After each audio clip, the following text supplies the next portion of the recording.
இந்திய அரசியலமைப்பின் மையத்தூண் வழக்கறிஞர்கள். அந்த வழக்கறிஞர்களுக்கு ஒரு பாதுகாப்பு சட்டம் இல்லை என்பது மிகவும் வருத்தத்தக்க ஒன்றாக இருந்து வருகிறது. ஒரு சட்டத்தை நிலைநாட்டுவதற்காக வழக்கறிஞர்கள் பல்வேறு விதமான இன்னல்களை சந்திக்கிறார்கள். தொழில் நடைமுறை சிக்கல் இருக்கிறது.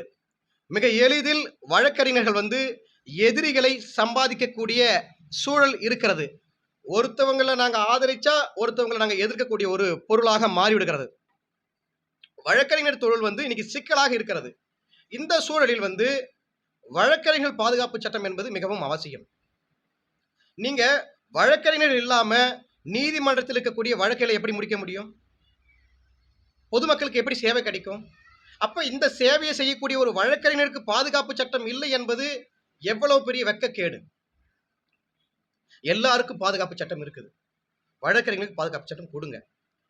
இப்ப இந்தியாவில் பல்வேறு விதமான மாநிலங்கள் வழக்கறிஞர்கள் பாதுகாப்பு சட்டம் உருவாக்கி இருக்காங்க.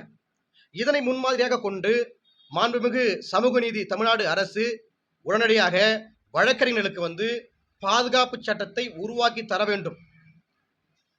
ஏனென்றால்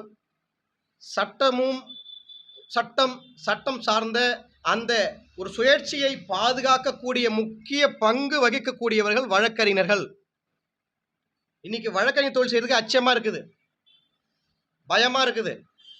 சட்டத்தை நாங்க பாதுகாத்தாகணும். ஆயுதத்தை கையில் எடுத்த போறது ஒரு பெரிய விஷயம் இல்லை. ஆயுதத்தை கையில வச்ச ஆர்ம்ஸ் ஆக்ட் என்ன சொல்லுது எனக்கு தெரியும். சட்டத்தை நாங்க மதிக்கிறோம். எங்களுக்கு நீங்க பாதுகாப்பு சட்டத்தை தரல அப்படின்னா நாங்களே தான் பாதுகாப்பை உருவாக்கணும். தயவு செய்து இதனையெல்லாம் உள்வாங்கி எங்களுக்கு ஒரு பாதுகாப்பு சட்டத்தை உருவாக்கி தாருங்கள். தமிழ்நாடு அரசை நாங்கள் மீண்டும் மீண்டும் மீண்டும் வலியுறுத்துவதற்கு காரணம், வழக்கறிஞர்கள் ஒரு முக்கிய அங்கம். அவர்களுடைய பாதுகாப்பு தான் சட்டத்தின் ஒரு நீதியின் ஒரு முக்கிய ஒரு பாதுகாப்பாக இருக்கும்.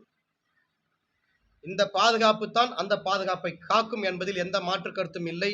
எனவே தமிழ்நாடு அரசு தயவு கூர்ந்து மாநில அளவில் வழக்கறிஞர்கள் பாதுகாப்பு சட்டத்தை உருவாக்கி தர வேண்டும் என பணிவோடு கேட்டுக்கொள்கிறோம்.